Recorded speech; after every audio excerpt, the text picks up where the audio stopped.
The first round of the 2025 NFL Draft has concluded, and the Pittsburgh Steelers selected Oregon defensive tackle Derek Harmon with their first-round pick.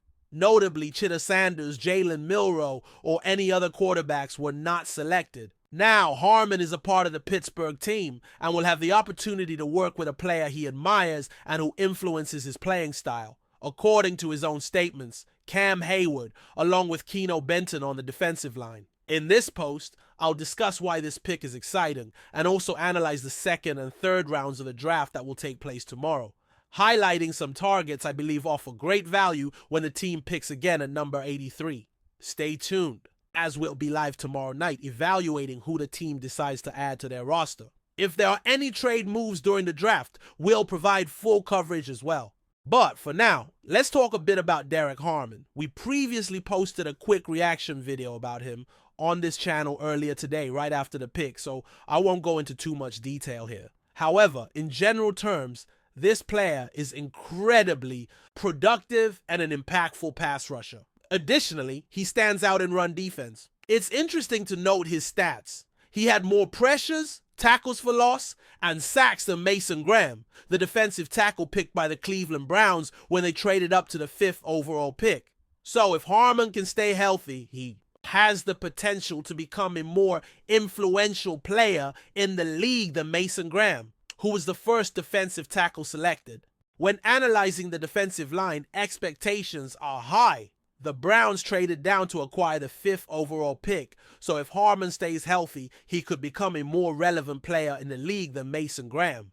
Considering the 5-man front, the team uses this formation about 20% of the time. It's expected that Harmon will start at the 5 technique position alongside Keno Benton, who will continue as the nose tackle, and Cam Hayward, who plays at the 3 technique. Looking at a player like Harmon, he's capable of providing a starting caliber performance in these formations, but in the 4-man front, which accounts for 80% of the plays, the team will rely on him to contribute in rotation, helping to preserve Cam Hayward and Keno Benton in better shape than they were in past seasons. Additionally, he's seen as the potential successor to Cam Hayward at the 3 technique position. The main concern with Harmon isn't necessarily on the field. The only critique I have after reviewing his tape is his tendency to miss too many tackles, an aspect that needs improvement.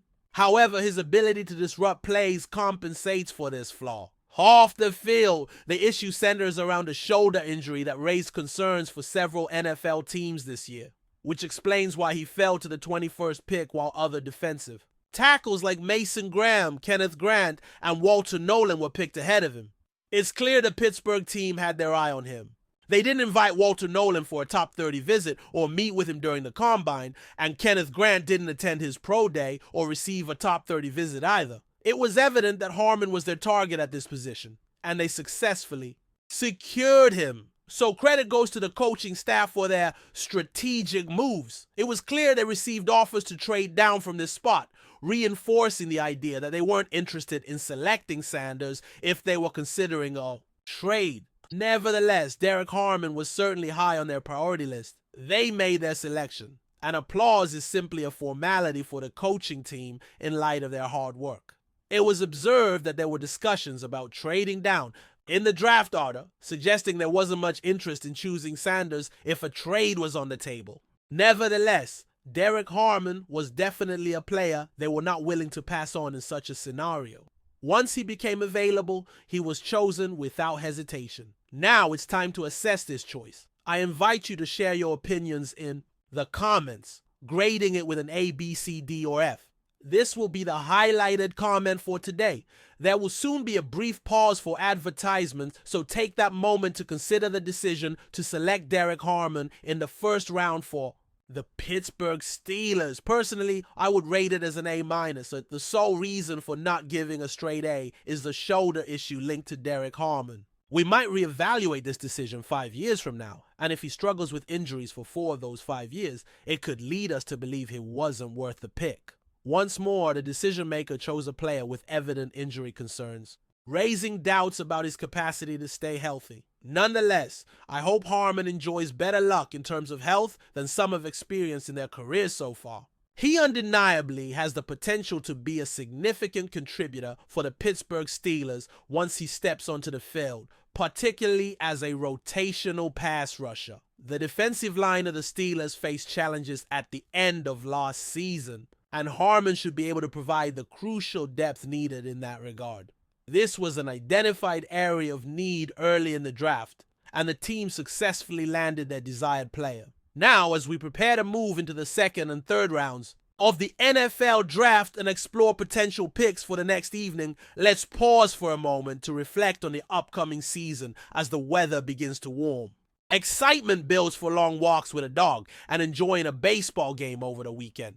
Looking forward, pay attention to the targets that are coming up. The spring season brings warmth, and leisurely dog walks and weekend games are surely on the way. There's also enthusiasm surrounding new personal care offerings that effectively cover all needs. A body care product is suitable for anywhere on the body and is clinically validated to block odor throughout the day while managing it for up to 72 hours. Furthermore, the entire line of products is free from certain additives and features. A range of fresh fragrance to choose from. There is a noteworthy promotion for new customers to receive a discount on a starter pack using an exclusive code and link. The body wash has been popular for a while, and the stick deodorant is a favorite, keeping one feeling fresh all day long. It's beneficial to have a variety of hygiene products with a consistent scent. The bourbon leather fragrance is particularly attractive, and the starter pack presents a significant discount. This pack is ideal for new customers, including a solid stick of deodorant, a cream tube deodorant, and 2 additional products of one's choice, such as a mini body wash or suggested deodorant wipes. Special offers also include free shipping. For listeners, new customers can enjoy considerable savings with the exclusive code, resulting in great discounts when shopping online. Now, let's delve into some potential draft targets for Day 2 that address the Pittsburgh Steelers' needs. Let's analyze some possible targets for the second day of the draft, focusing on positions where the team has urgent needs.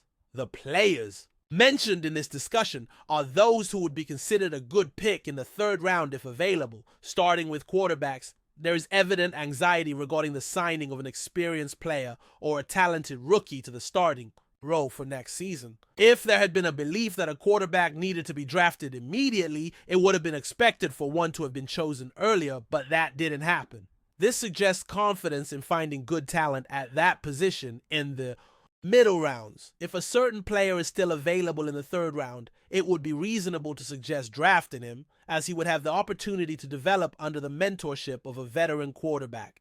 Selecting him in the third round would be an excellent option, especially considering his notable speed and strong arm, as well as the advantage of not needing to play immediately. The same applies to another quarterback prospect. While he's older, the issue of age can be more easily overlooked in the third round than in the first. If a certain quarterback is available in this round, he could also be considered. There are doubts about his remaining on the board at pick number 83, but at this moment, it's unclear how the various teams evaluate his talent. It's not impossible that he could still be available at that pick. Moving on to running back prospects. There are players who would cause a lot of excitement if selected, such as an athlete from Ohio State. If any of these players are still available at pick 83, it would definitely be wise to consider selecting them. The value of these players is quite significant. Continuing, we can discuss potential targets for quarterbacks and safeties. A player who was included in a final mock draft is projected to be available when the team picks at 83. He could be an excellent nickel cornerback if there's interest in filling that role. The team has been diving deep into research on safeties in this draft class, and one particular player stands out significantly. If he's available in the third round, he would definitely be a strong consideration. The same applies to other athletes at the position. Additionally, there's a possibility that a recent player could be traded. While the expectation is that this won't happen, if this scenario does unfold and a day 2 pick is acquired, the wide receiver position could become a focus. Several names have been generating interest, and all of them are expected to be available soon. Therefore, if a trade occurs, it will be important to keep an eye on these wide receivers as potential replacements. While the expectation is that this trade won't take place, it's still worth discussing. Opinions on who should be selected at pick 83 are welcome. We look forward to the predictions. There are many aspects to consider about what might happen, but I'd like to explore the possible consequences. Feel free to leave your opinions in the comments section. What's your bet for the pick the Pittsburgh Steelers will make at pick number 83? Share your predictions. I appreciate everyone who's been following the live coverage tonight. This video has been made available quite late. If you followed all of today's earlier content, including the morning video and analysis of the picks before the live show, your participation is truly valuable. The action will continue tomorrow with live coverage of every pick in the second and third rounds of the NFL draft. We also have some exciting content prepared for tomorrow. It's a great time to get involved. Let's go, Steelers! But before we dive in, don't forget to subscribe to Steelers Nation Central and hit the like button on this video. Your support helps us keep bringing you the latest updates on the Pittsburgh Steelers, and don't forget to share your thoughts on the news in the comments below. Amid roaring cheers and pulsating excitement, Pittsburgh's Heinz Field witnessed a spectacle fitting for Hollywood as Baker Mayfield arrived to don the black and gold of the Steelers. The quarterback's entrance felt less like a routine press conference and more like the kickoff of a championship parade. Thousands of fans lined the plaza outside the stadium, waving "Here we go" flags and chanting "Steelers, Steelers," as Mayfield emerged beneath a cascade of confetti and celebratory fireworks. Clad in the team's iconic helmet and a freshly pressed jersey bearing the number 1, Mayfield walked towards center stage with a confident grin. Flashbulbs popped from every angle. Reporters jostled for position, but the quarterback's focus was unwavering. In his first words to the gathered throng, he praised the storied tradition of the Steelers franchise. 6 Super Bowl rings, legions of Hall of Famers, and an unbreakable bond with Pittsburgh's blue-collar spirit. "I stand here honored and humbled," Mayfield declared, voice booming over the stadium speakers. From the moment I received that call, I knew this was where I wanted to be. The history, the passion, the fans, there's nothing like it in sports. His remarks drew another wave of cheers. Children climbed onto their parents' shoulders to catch a glimpse of a new hero, and elders wiped tears of joy, remembering decades of unforgettable Steelers greats. Behind him, General Manager Omar Khan and head coach Mike Tomlin exchanged proud, knowing smiles. In recent seasons, Pittsburgh has sought a franchise quarterback to rekindle championship ambitions. Mayfield, with his blend of fiery competitiveness and proven ability to engineer comebacks, was the answer. On the big screen above the stage, highlights of his college triumphs and NFL heroics played in rapid succession. Touchdown passes, game-winning drives, and moments of sheer grit. After the formal introductions, Mayfield mingled with fans, signing autographs and posing for selfies. He even took a stray football from a young supporter and launched a perfect spiral into the crowd, igniting screams of amazement. As dust settled and stadium lights brightened the plaza, the party showed no sign of slowing. Food trucks served. Primanti Brothers sandwiches and local rock bands kept the energy high. For Pittsburgh, this wasn't merely an acquisition. It was a renaissance. With Baker Mayfield at the helm, the Steelers have reignited hopes of returning to their glory days. As fans dispersed into the night, the echoes of their chants, "Here we go, Steelers," lingered in the crisp spring air, a promise that the best may yet be ahead for this storied franchise. That's it for this update. If you enjoyed the video and want to keep receiving exclusive news about the Pittsburgh Steelers, make sure to subscribe to Steelers Nation Central and give this video a like. We always look forward to hearing your comments and opinions. See you in the next video.